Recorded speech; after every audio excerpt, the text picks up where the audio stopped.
হেই everyone, কেমন আছো সবাই? তো আজকে একটা নতুন ভিডিও নিয়ে চলে এসেছি। তো আজকের ভিডিওটা একটু অন্যরকম। এতদিন ধরে মেকআপের ভিডিও দিয়েছি, আজকে একটা রান্নার রেসিপি ভিডিও দেবো। তো চলো শুরু করা যাক। তো দেখো আমার হাতে আছে এখানে টক ফল। এটা জাস্ট অসাধারণ। দেখো এই হচ্ছে টক ফলটা। এটা যে কোনো তরকারির সাথে বা এমনি খেতেও খুব ভালো লাগে এর চাটনিটা। তো দেখো এটা কী করে বানাবে আমি দেখিয়ে দিচ্ছি। প্রথমে এর এই যে পাপড়িগুলো এক একটা করে ছাড়িয়ে নেবে, আর ভেতরে যে বীজটা আছে ওটা আমরা নেব না। তো দেখো এইভাবে ঠিক ছাড়িয়ে নেবে। ছাড়িয়ে নেওয়ার পর বীজটাকে আমি দেখিয়ে দেবো বীজটাকে কেমন রাখতে হবে।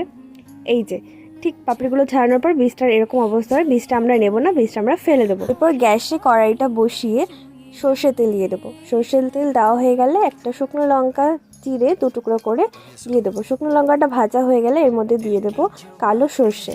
এরপর সর্ষেটা ভাজা হয়ে গেলে এর মধ্যে দিয়ে দেবো টক ফলের পাপড়িগুলো। খুব সিম্পল একটা রান্না, কিন্তু খেতে জাস্ট অসাধারণ। তোমরা একবার বাড়িতে